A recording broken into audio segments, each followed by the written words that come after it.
Hi, and welcome to this week's installment of On the Level Leadership. And this week we're going to go back to the Leadership Challenge and we're going to talk about challenging the process. Up next.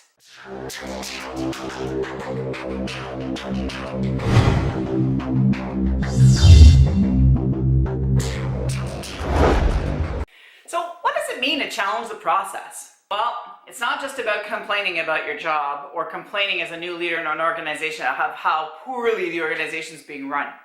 Leaders challenge the process with purpose. It's really about how can we do things better, what do we do well now, and maybe we can look at other ways of doing things. Leaders want people to work, and I think it's defined here as having meaning and purpose in their work.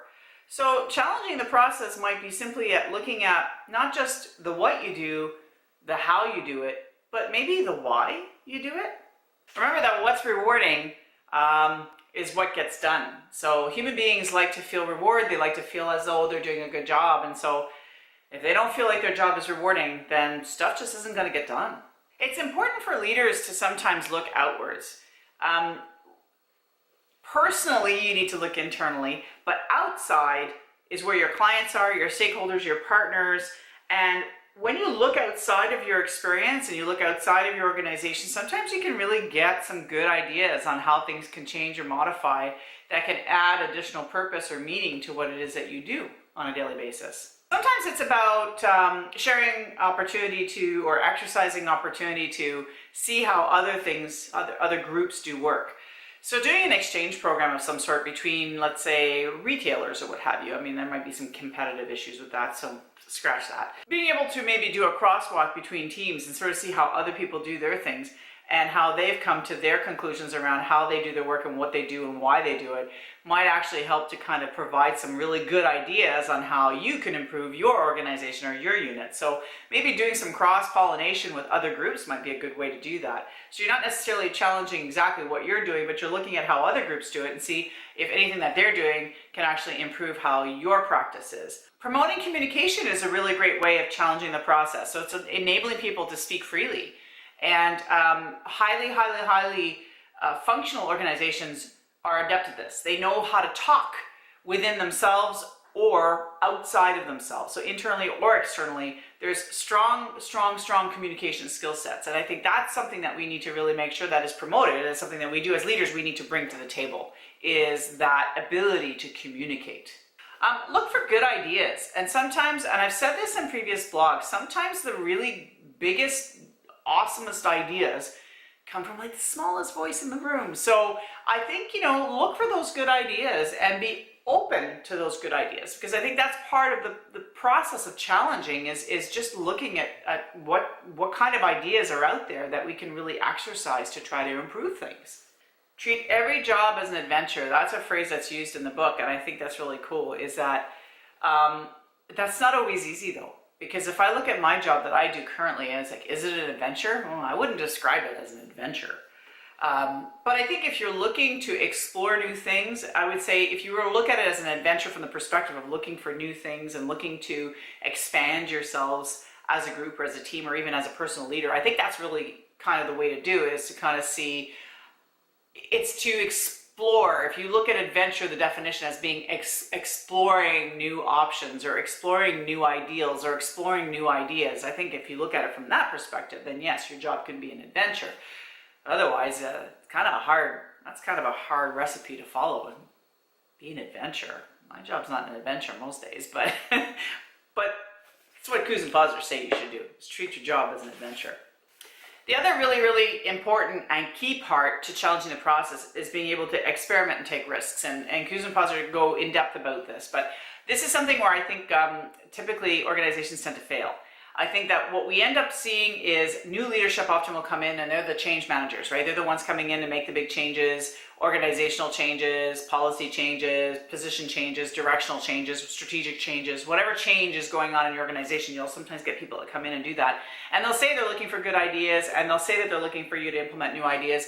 And sometimes they'll be willing to, loosen the leash a little bit and let you do these things. But if your organization is not willing to take risks or experiment and provide that risk tolerance, then you're not going to be able to really challenge the process properly, because part of part of the biggest drivers of challenging the process is being able to be willing to change the direction that something is going in, or to be able to change the how, and maybe even challenging the why, and being willing to look at the why and changing the why. And changing the why might mean changing legislation. It might mean changing your bylaws for your organization, for your charters. It might mean changing big things in terms of structure. So being willing to experiment, do some active, take some active steps towards those changes, and being willing to take those risks, it's going to be key to challenging the process to improve your organizational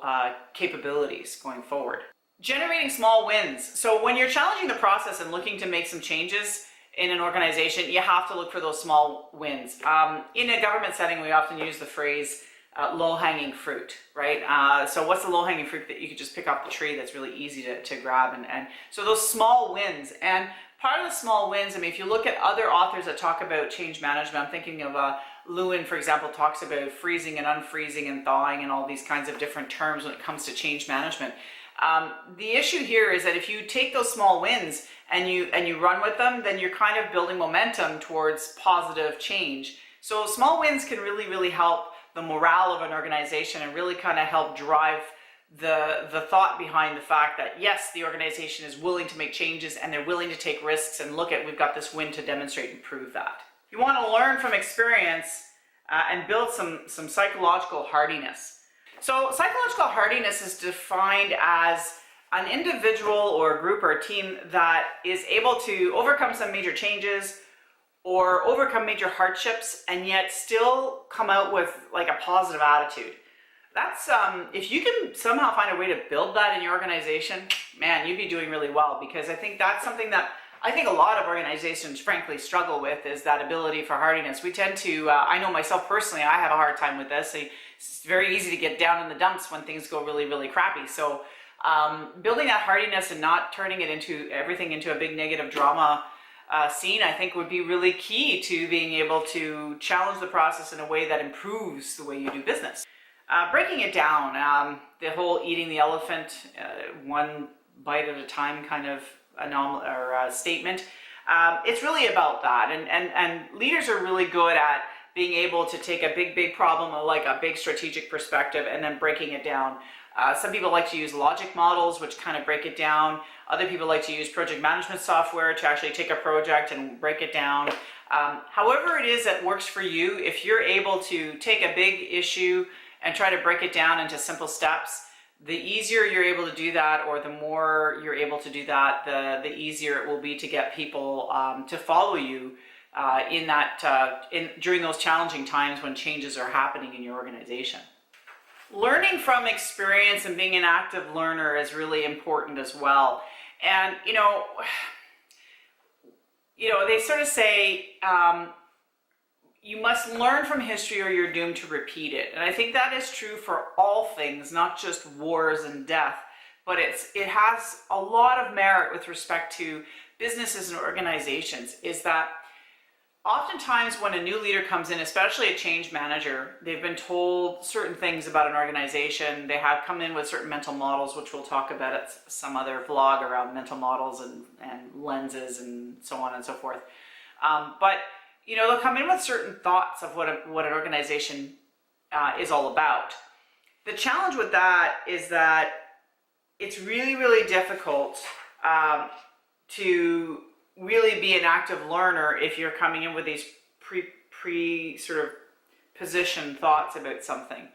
So to be an active learner, you need to be open and willing to hear new thoughts, new ideas, new ways of doing business, and being willing to take steps towards those new things and learning on how that's working or how it's not working, and be able to course correct along the way.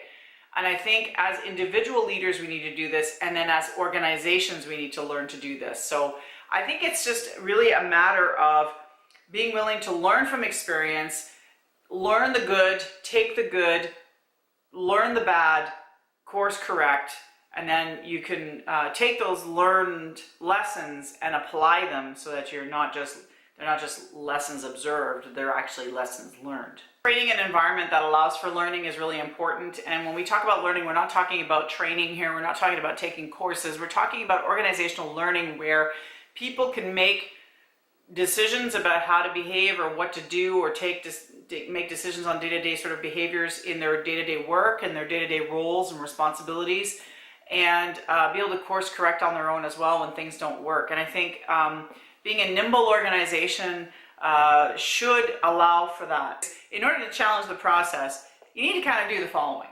Try to keep people focused on what they have control over in their own place, in their own workplace, and encourage them to make decisions at their levels. Make sure that people understand how they fit in the big picture of things, and allow them again to have meaningful work within that context.